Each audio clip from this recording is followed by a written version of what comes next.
Hi guys, welcome to the channel, welcome to the video.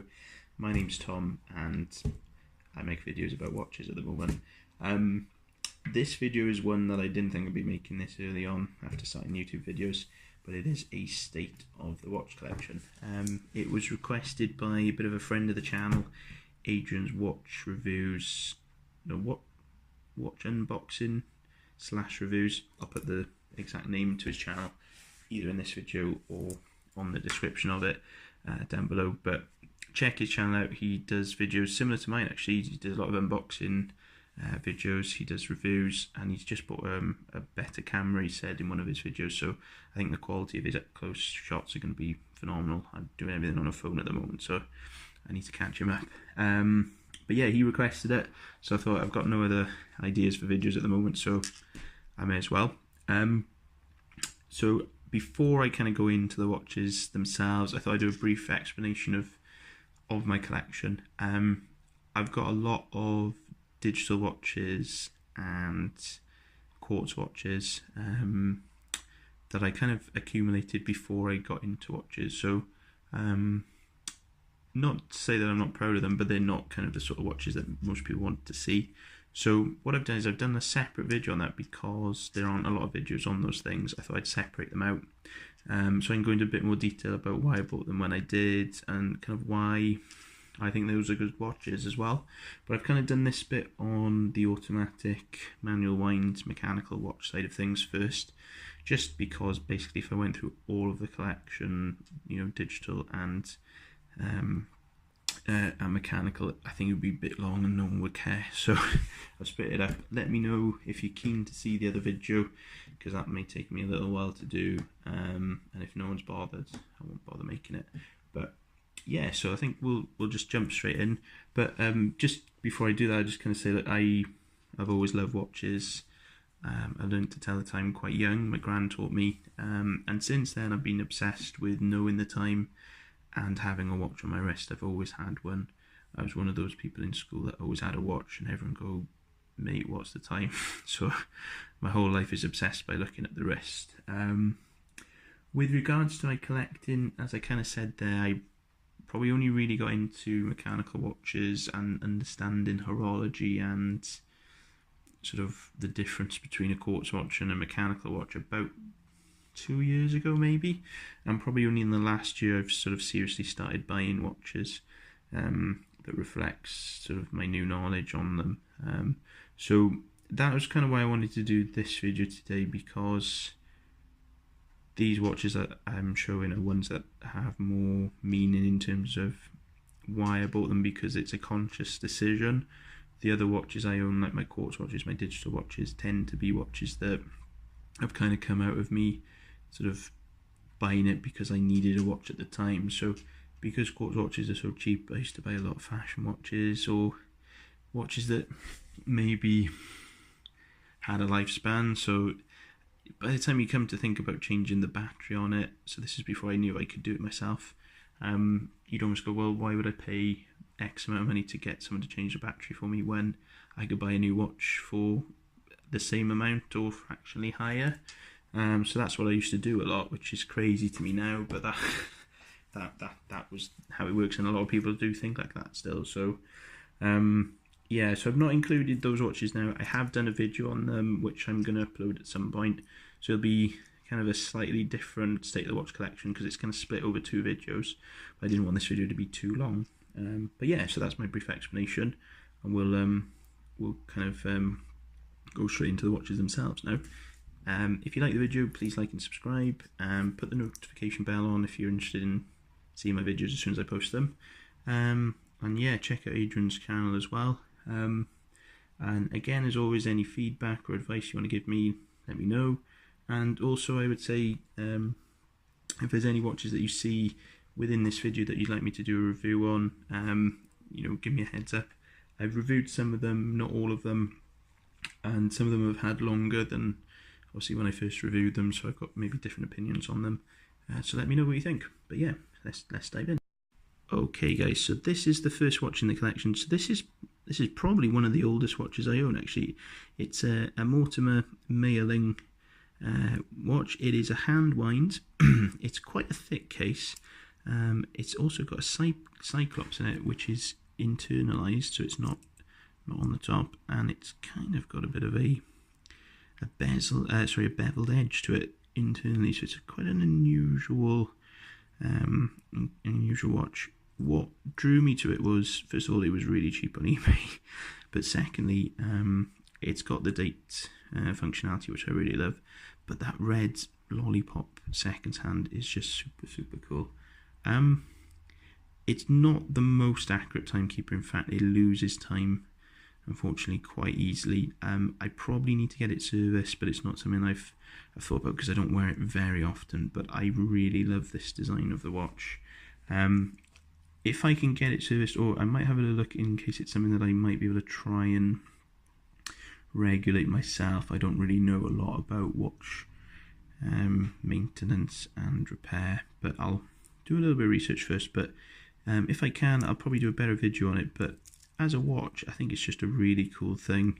Very unusual design for nowadays, and it looks very 60s. I'm a big fan of mid-century design, sort of the Mad Men era, as it were. So this watch really ticks a lot of boxes for me, and it didn't cost very much at all. So keep an eye out for more videos about this one, because this potentially could be a bit of a series if I can get into maybe watch repair or find someone that can service it for me. So that was the first one I wanted to show you. The next one is a bit of a beta watch. It's not the best condition, but I think it's a really cool design. It's a Seiko 5. Quite an interesting case shape, actually. That it's kind of rounded off, so you don't see the lugs at all. It's all sort of internalized. I bought it because it looks like a bit of a racing type watch. It's got 24-hour markers around the outer bezel, and then it's got an inner bezel there, and then the hour markers. It's an automatic. It's a Seiko 5, so it's really good. It keeps brilliant time. I've got to say, it's probably one of the best watches in that regard. The only thing with it is that I think someone has tried to replace the crystal at some point, and I think they've used glue, and as you can see, that it's really dirty inside, where I think glue was kind of dried and flaked off. When I bought it on eBay, that wasn't apparent, but the glue has deteriorated really quickly since I've had it, and it's not the prettiest watch any longer. But I do like it. I've got to say, it's a fun watch to have, and I think as I was saying before with the Mayerling, I might get into trying to get that fixed myself. But it's a fun watch. I put it on a rally style strap, and it does look good on the wrist. Let me see if I can do that really quick for you.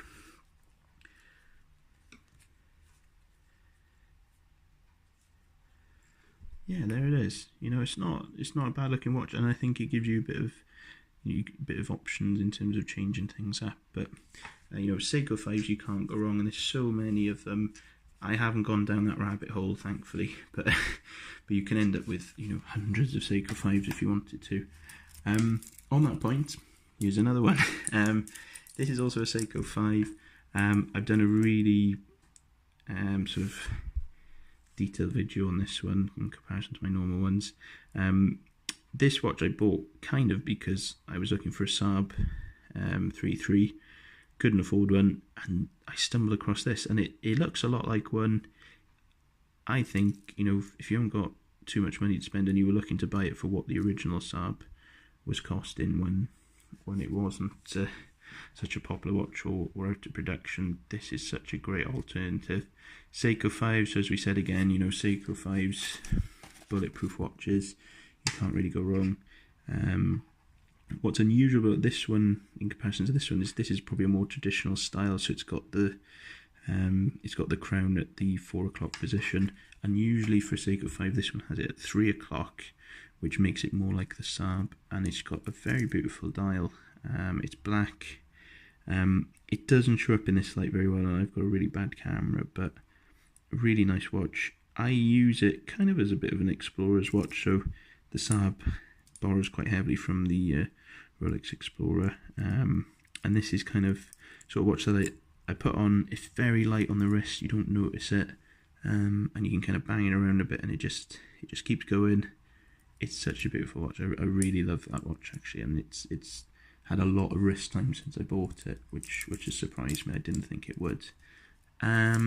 Okay, so I think we'll show you some chronographs now. Now this is probably one of the best looking watches I own. This is a Seagull 1963. Again, I've done a bit of a quick review on it before. It's a pilot's chronograph. It's effectively a reissue of a very famous watch that Seagull watch company produced for the Chinese Air Force for their fighter pilots in, unsurprisingly, 1963. I've put a lizard leather, I believe they call it, strap on it. It says Omega. I think it's a fake, but it's very good quality. I've got to say, there's nothing about it that tells me that it's not real, other than the fact that the price was good, quite cheap, and the guy's eBay account got suspended shortly after I bought it. So probably isn't the real thing, but it just works on this watch. And I think, again, this is a sort of watch that's a bit of a strap monster. It comes on an olive green sort of military style NATO strap originally, but when you put it on a leather strap, it's very dressy, and you can wear it in a few different situations. The chronograph on it is really great, lovely finish into it in all aspects, and it's manual wind as well, which is unusual. So to own a manual wind watch that's a chronograph is pretty cool nowadays. So next watch is going to be another chronograph. Now this is a cool one. This is the Alpha Rolex Daytona homage, otherwise known as the Paul Newman or the Newman Daytona. I did a little bit of a talk on this watch in my video about homage watches. I really love this watch, I gotta say. Funny enough, I own the older version of it, which is actually a more pretty watch. I think it comes out much better. The markings, the red pops a lot more, and the case shape is slightly different. I bought it very cheaply on eBay. Not this one, this is brand new, but the original one I bought, and it looked phenomenal. But the pusher here had come detached. I tried to get it repaired with a local jeweller's, and he couldn't do it. But I don't think he was very experienced, so again, I might give it a go myself. I've got nothing to lose, but the watch itself works fine. It's just I can't wear it out because I don't trust that coming out. This is a newer version, so they've done a lot of changes to it. A big thing people used to say was that the crown was a bit wobbly. On this one now, it's very sturdy. I can testify that because I've got the two versions, and it's a very good watch. I do love wearing it. It's just the older one has something, it's just got something a little bit extra about it. But just briefly show you, if I can open the clasp. It's got the clear case back, so you can see the workings there. Obviously, it's actually a hand wind watch again, funny enough. So two my chronographs. I think they have a very similar movement from what I understand, but I'm not that guy where I'm going to be able to tell you much about movements because I'm more about the aesthetics, but tell me that's not a beautiful watch. With the Alpha, I've noticed this when I was looking to buy one online and sort of in reviews, it never comes out very well on camera, but in real life it's a much more beautiful watch. Good strap on it, really nice, solid watch, but it's light, and it's a sort of watch that you feel like you don't want to spoil it. It's a very vintage feel. And it looks good on a lot of different wrist sizes. Highly recommend that watch indeed. Okay, so moving on now. This one is quite a special watch to me actually. So this is the first dive watch that I bought after getting into watches, and this is a Seiko. Let me just remember it. Seiko 7002. So this is the precursor to the SKX, so very similar to the SKX. Case shape is almost the same, but the bezel's slightly different. And obviously, as you can see, the markers are different as well. It's got the same sort of hands, which I like. This doesn't have the day as well. It doesn't have the date complication. It just has the date complication. But what I like about this one is it's got that lollipop even here. Now, I bought this watch for a few reasons. So, I really wanted a Pepsi dial bezel on a watch. I also wanted a Seiko because all the research I'd done and owning some other Seikos, I valued their quality. And I also wanted a watch to be the same age as me. So I've always dreamt of owning a Rolex that was built the same year I was born. I can't afford one, but Seikos are a much more achievable thing. They're bulletproof, they last for a long time, and I quite like the difference in owning this to an SKX. So when people see it, they think initially that you've modded an SKX, or they think, oh, that's an unusual watch. This is obviously its own thing, but there's enough difference to it to make you feel like you're not wearing one. It is the precursor to the SKX. You can see how the SKX came to be. But it's a really lovely watch. This particular one, I believe, has had a new face, and I think also the hands might be replacements, but it's same movement as before. I could have spent longer and a lot more money trying to find a more up-to-date watch, but a more accurate and sort of original watch, but I wasn't really looking for that. I just wanted one that was the same age as me, so I could kind of pass on to my kids one day and just kind of say, look, this is still ticking. I may be gone, but that's still going. So that was kind of the theory behind it, but I love it. It looks really great on the wrist. This, I think, is a bracelet that I bought aftermarket. I can't remember. I don't know whether it came with it on or not.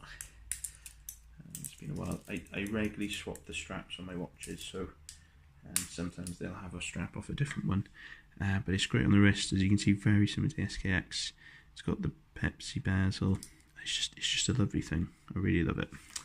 Okay, so we may as well go on to the SKX now because we're in that realm. I might do a quick side-by-side comparison actually for you to see how similar they are. So there's the SKX. The SKX feels heavier actually. Case is much more polished. It is better. It does feel more solid as a watch. It does feel better, but I do like the 7002. But the SKX, I don't really need to say too much about it. Everyone knows what it is. It's a stunning watch, and I've got to say, I bought this brand new. It's been phenomenal. You knock it about, unintentionally, and it just does its thing. I can't recommend SKXs enough to people, especially if you're just starting out and you want a really good starter watch that's going to last you for a long time and just do exactly what you want it to do. This is that watch. I've been drawn to dive watches an awful lot in my collecting, mainly because the job that I do, I get breaks where I have to be back at a certain time, and the functionality of a dive bezel is phenomenal for that. So for example, like it's 0:00 and I've got a break for 20 minutes, I just swing that round to 20, and then I know when the minutes hands hit that, I've got to go back to my work. So it's great for that sort of thing. Obviously it's designed for timing how long you've got left on your oxygen or whatever gases you're using when you're diving, but it's a great desk diver, as it were. This is a strap that I bought aftermarket. I bought it on the rubberized strap purely because it was cheaper, and I was always intending to probably wear it on a NATO, which I did for the first few months of ownership. I've had this watch probably about maybe a year and a half now. I owned the 7002 first, actually, funny enough. But yeah, I love this watch. It hasn't actually had as much wrist time as my other watches recently, because I've kind of been experimenting in other types of watches. But for a long time I used to alternate between the other two, between the 7002 and the SKX, and just absolutely love them both. So sticking to the diving theme, The next watch is one that I did a review on very recently, which is the Parnis Sterile Dial Submariner. As you can see, since the last video, I've swapped out the metal bracelet for a black NATO, and I've got to say this watch has actually impressed me more and more as I've gone along. One thing I would say, which I think I was probably a little bit too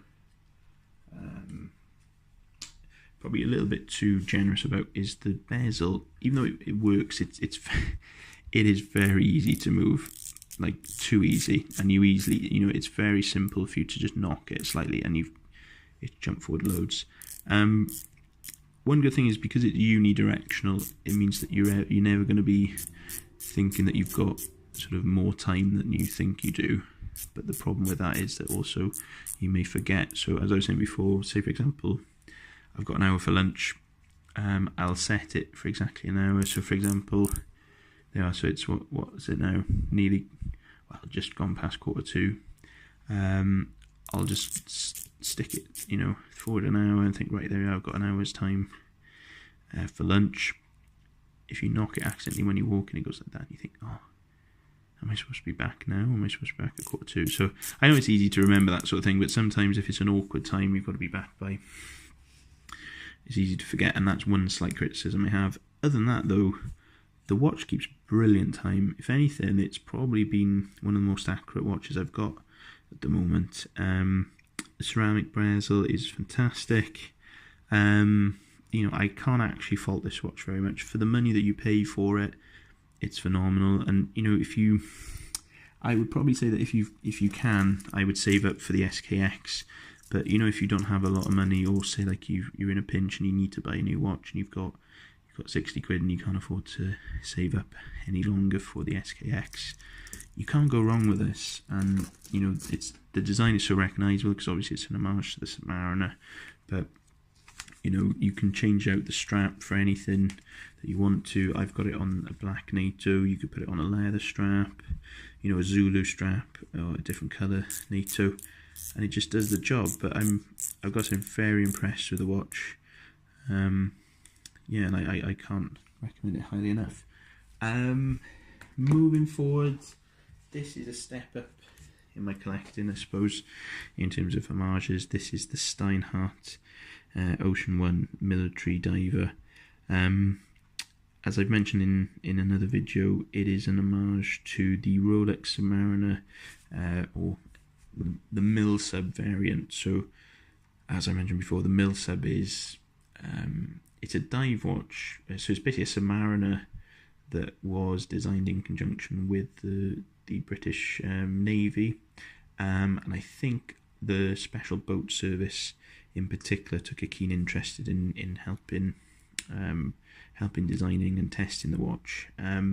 Basically, the difference with this to most Submariners of the time is that the hands are different. So they have sword hands, which aren't obviously the same as the usual Mercedes hands, as you saw on my Parnis, and it's been designed to look like a vintage watch. So it's got sort of age style loom, so it's kind of like a creamy sort of almost yellow. This is a very good watch, very sturdy. The bezel movement on this is much more, you can tell immediately the quality difference between this and the Parnis. I really love this watch. I've got to say, when I bought it for my birthday as a special occasion, and I can't fault it. The quality of the finishing, the low profile of the design, it's a fantastic watch. With homage watches, they represent to me watches that I would really love to own, often vintage watches as well, that I just can't afford and aren't able to access, being with a very low budget, but they give you that freedom to kind of have a slice of that design DNA and enjoy it.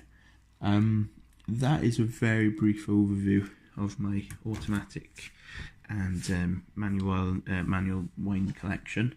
So I'm just going to switch back to one last watch, which is very important to me. I actually only recently had it for special occasion birthday, so I'm just going to show it to you now. this watch was actually my grandfather's watch. It is gold, I believe it's 9 carat. It's a Garrard. It's a manual wind, and it still works. My mum gave it to me for my birthday. My grandfather had passed away when I was about 7 years old, and I didn't actually know this watch existed until she gave it to me recently.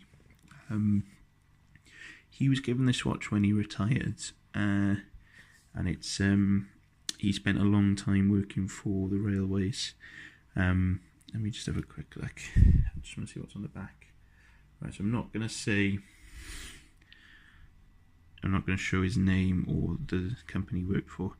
There's 32 years service that he provided to that particular organisation, and they gave him this watch when he retired, as is the tradition. It is a beautiful watch. I wore it for my birthday meal. I wound it up and it worked perfectly. Kept very good time. It only stopped in the morning, so I think it had a good 12 hours worth of usage out of it before I had to wind it again. And I don't think I didn't overwind it because I was worried, because I didn't know if my mum had serviced it or not when she gave it to me. But this watch I would never ever sell. It will stay in the family. It's probably the watch that's worth the most in my collection because it's gold and because it's quite a famous watch. When I did a very little bit of research on it, there are a lot of these. I think because it's a gold watch, people tended to basically give them to people who were retiring, so you see a few with inscriptions online. I'll never sell this watch, and I'll only wear it at special occasions, but it means the world to me. And that watch will sort of stay in my collection forever. So that is the brief overview of the watches. I'll just do a quick outro for you and just do a little bit more background on some of my collecting and where I see my collecting going forward. But yeah, thank you for watching. Hi guys, thanks for sticking with me. So yeah, that's a brief overview of my collection. I hope you enjoyed it. Going forward with my collecting, I've kind of reached a bit of a pause. So my son is due in just under a month. So money-wise, I think I'm going to be tied up by that for a little while. As you can see, my collecting has been focused very much on homage and divers, and I seem to have a particular draw to Rolex as well, which I was surprised about because growing up I always used to think Rolex was quite gaudy, and I couldn't understand why people would spend so much money on them. When I got into watch collecting and understanding the quality of the designs of Rolex, I've got to say they are impressive, especially the vintage stuff, maybe not so much the new things. And I think as someone who looks on at modern watches and what's being brought out, for me Tudor do seem to be one of the best kind of modern watchmaking companies. What they're doing there with kind of mixing old and new and being a bit more fun with their designs. I think Tudor is a phenomenal brand. Seiko, as you can see, is featured in my collection. I've got a lot of Seiko quartz actually, and some really interesting better quartz watches within my Seiko collection. Seiko still, for me, are phenomenal as a watch brand. I think apart from like kind of Rolex and me collecting sort of homages of Rolex watches, Seiko makes some phenomenal stuff. What my next watch will be, I don't know. As I mentioned before, I've kind of got to a point where I've bought watches that I wanted. I kind of need to save up a bit more money, obviously with a child as well. I probably won't have quite as much money to spend, so I might start kind of looking inwardly at my collection, maybe selling some stuff. Not necessarily the watches I've showed you today, but through maybe my quartz collection and maybe some of my digital watches. But I would definitely say that I would be looking to maybe do a mod. So I had half an eye on modding my my Parnis Submariner homage. However, I've got to say, wearing it, I almost don't want to change anything about it because I've found it really enjoyable, I've got to say. I'm thinking still of doing it. I bought some parts for it. The dial I haven't been able to locate yet, but I've seen one which I think would fit, and I might try and modify that to work. You know, I can't say I know what I'm doing, but I've kind of don't mind just kind of having a go at that sort of stuff. So if that works, you may see me wearing that as a Tudor Snowflake Submariner, which would be interesting. But yeah, I'll probably do a video on, if I do decide to jump in to do mods on that, do that way. Otherwise I might try find a different watch that I can use as a base to do modifications if maybe that's more suited to it, and it's a bit easier to locate parts and do, and more instructional videos and stuff on that stuff. But there, yeah, so I hope you enjoyed this bit. As I said, I'm going to do a review, a state of the collection part 2, I suppose, on my digital and quartz watches. As I mentioned before, if you like the video, please like it, subscribe to my channel, put your notification button on, check out Adrian's channel as well. Any watches you've seen that you'd like more of a review on, let me know. Or if there's any watches that you know of out there that you think I may like, that you may want me to see buying and reviewing, again, let me know. Yeah, so there we go. I don't know sort of what my next video is going to be yet, so I'll probably rely on you guys to help me with that. So yeah, thanks a lot.